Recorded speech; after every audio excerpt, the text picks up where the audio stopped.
Hey everyone, welcome back to our podcast called GetIN, an investigative journalism podcast where we dig into the hidden stories behind the scenes of journalism. And I'm Sharon, and this is my partner Xiang. Hi. And we are excited to give you a in-depth look into the world of investigative journalism. And Xiang, let me tell you, today we have a wonderful guest, a renowned journalist. I'm so humbled and honored to have him with us today. And you know something? He has revealed so many scandals and controversies in the country. He's got more than 50 years of journalism in his bag. He's a journalist. He was an editor. He is a writer. He's written some fabulous books, and he's also a mentor.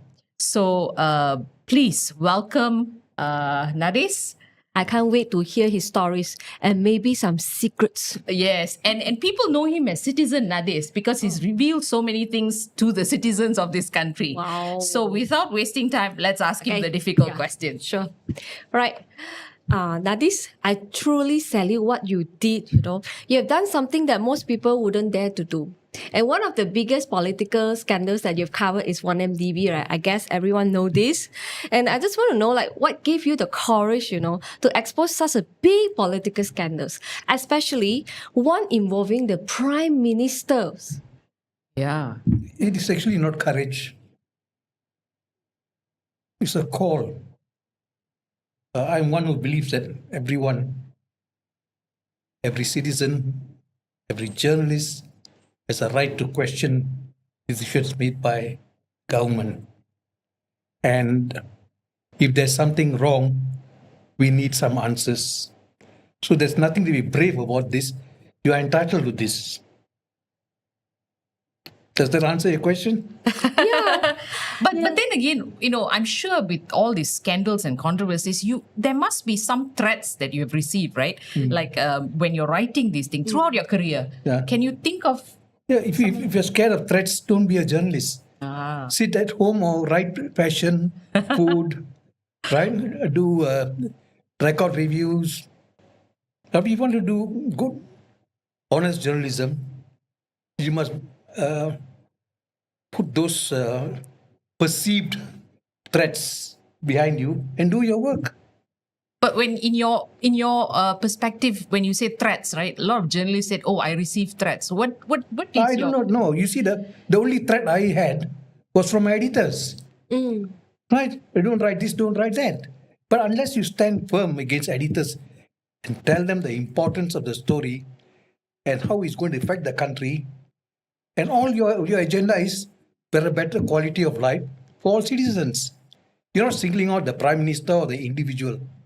You're singling out the weaknesses in the system which can be rectified so that the entire community can benefit. Yeah, journalists are the lens through which the citizens rely for information updates. I truly agree with you. They also serve as society watchdog and the fourth estate, right? Monitoring the government.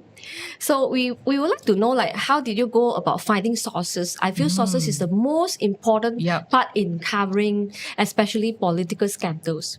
In journalism, you're dead if you don't have sources, right? I think sources come with your credibility, with your stories, the kind of stories you write. People build a trust in you. Right. So the moment the trust is built, the sources start expanding themselves. I had cases of people sending me documents to the office, and those days we did not have handphone or SMS messages. They call you direct or send letters to you by post, and you pick it up from there. Or in other cases, you go for a gathering, you meet people, they talk to you. For example, when I went back to my school reunion dinner many years ago, they were talking about the Portland Free Zone. And my friends, my ex-classmates were telling me, I'm so concentrated in KLPJ, there's a big scandal in Portland Free Zone. Started the whole story.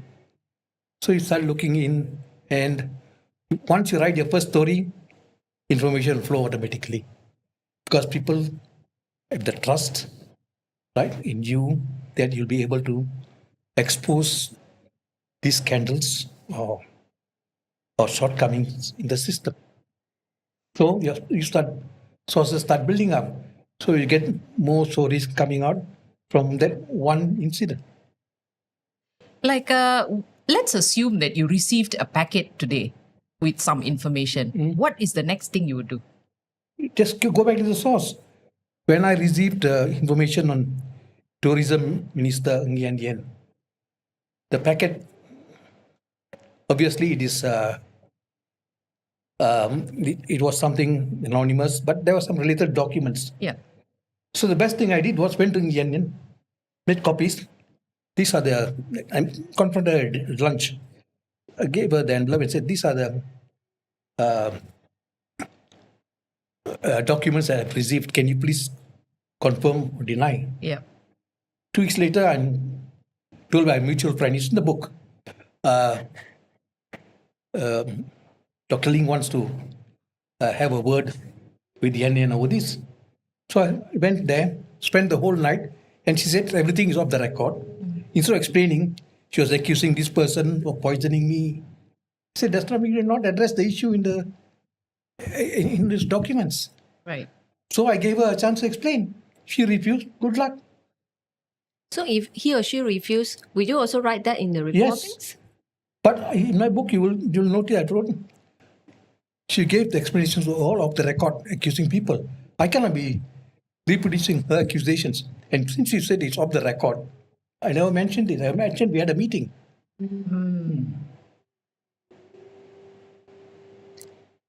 Very thoughtful, right? Okay. So because we know that we are living in this country is more on like a semi-authoritarian, or even though we call No, ourselves a democratic that's country. what you make it out to Yeah. be. It is not authoritarian yet. Yeah, Right. yes. Okay? Semi. You carry on doing. You've got to push the envelope. Right? They're not going to ask you to stop writing because you question them. Right? Already, people are questioning them for questioning us as journalists. So what are you worried about? Unless you're writing falsehoods, defamatory articles.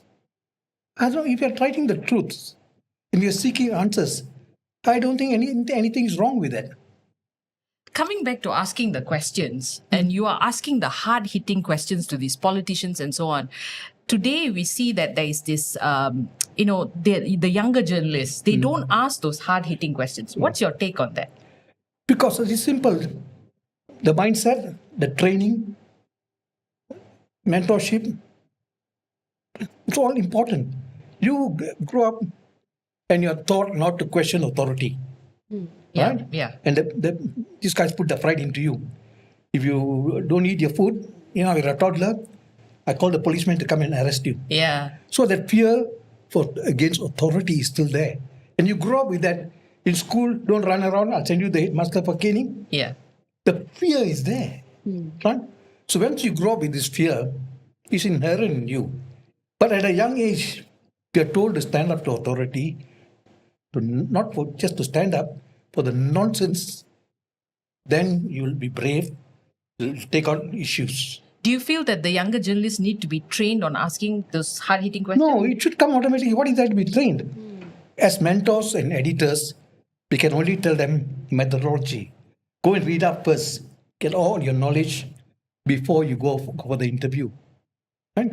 What I notice now with the present breed of journalists called handphone, and others ask the questions in their account. I think that is not journalism, what I was taught, what I learned. Okay? So coming back to this issue, the most important thing is to prepare yourself for an interview. If you're not prepared, you won't know from right hand to left hand, you won't know what's happening. Unless you're knowledgeable, then you'll be able to ask the right questions. Those days, there was no internet. We couldn't access Google or Yahoo. I used to go to the library and take those newspaper cuttings. Right. For example, of Malaysian Airlines. Before I go for a press conference, I read the important stories on Malaysia Airlines in the Yes. past month. So when I go there, I know what questions to ask. Exactly. Unless I go there without reading anything, I know what he's talking about. Yeah. Yeah. So you must be prepared. Prepare yourself. Plan your work. But other than preparing, right, and do research, right, because we all know that the press freedom, in the country, right? So is it No, also what are one you, of the what are factors? you talking of? Press Yeah. freedom. The thing is this: the press freedom is all in your mind, right? I've written so many stories, right? You think there was no freedom, Yeah. Yeah. right? But you must know where to draw the line. Don't get personal. Don't defame people. Yeah. The list goes on and on. There are safeguards within the system. I'm sure if you ask say a minister, why does it cost so much to build a bridge? What's so difficult about asking that question? Yeah. What about telling him in the last time we did the bridge was much less? How come this time it's costing more? Isn't that a legitimate question to ask? Yeah, I read your books. I feel that you are a very critical person. Like, just now you have also come up with a few questions like asking why. Yeah. Okay. So do you think, would you advise or maybe do you think that being investigative journalists must have the sense, of asking questions or questioning the why? It's not investigative journalists alone. Generally in journalism, you must have an inquisitive mind. Right? You go there with an open mind, not to be critical, not to find fault. Okay? Depending on the answers they give you, if they're giving you some rubbish, then you got to give back. Right? How do you know it's rubbish? Your research. So it's a system that we evolve in. So there's no such thing as being critical. You got to address the issue because whatever is done in the name of the government is taxpayers' money, Yes. your money and my money, which they're using. But how do you ensure that the information is reliable or credible when the authority, they don't answer the questions? That is why you confront them. Is it true this bridge is going to cost 27 million? Why is it costing so much? But they won't give the answer, right? You could, in a press conference, what do you give? If they don't give an answer, refuse to comment. Right. Right? And then you write, it's rumored it's costing 27 million, but the minister refused to confirm or deny. Then you, as the reader reading my report, something is fishy. Yes. Yes. At least I've created that information Yes. in the minds of the reader. Yeah. Yeah, it makes us think. Yes. What about the laws that get into the play of journalism? Like you got the citation law and the defamation law and the PPA and all this. How does that work? Do you feel that journalists are handcuffed because of these laws? No, I don't think so. I think the laws apply to everyone. Journalists do not need any special protection. Right? If you defame somebody, you're asking for trouble. Yeah. Whether you're a journalist or a man in the street, you cannot defame people. If you break the law, you got no business being in journalism. So what laws are specifically talking about? The problem we have is the institutional laws, like the Printing Presses Act, Yeah. where the government still controls the issue of licenses and directive not to publish this and that. That is institutional. Right? But as an individual journalist, I don't think there are repressive laws. Right? You must stand up and test these laws. Oh, that's a tough thing to do. No, it's not tough. You stand your ground and say, this is what I wrote. These are the documents. Where did I go wrong? Now, what else? What will they have to answer? Yeah. If you remember, during the 1MDB Yeah. issue, the front page of the Malay Mail is Najib : I will sue. Has he sued till now? No. No, and he thought that everybody's going to be frightened Just by. scared us, right? Yeah. But people stood up to him. He closed down the Age, and the Age Financial Daily suspended their license for 3 months. They came back stronger. Right. They won a civil suit against the suspension, right? And we all got to read about 1MDB, Yes. right? Yes. Otherwise, if you had been cowed by those threats by Najib, 1MD wouldn't have surfaced in Malaysia at all. Yeah. Because I think it's your duty, Yeah. Yes. It's your responsibility. But we all know because mainstream news journalists, right? They are always like so scared, No, when it's they not talk about scared. This. It is the editor who does not allow them to write what they want to do, right? So Okay. unless Yeah, you're an being editor, controlled. who puts his money where his mouth is and stands by you don't work as a journalist, right?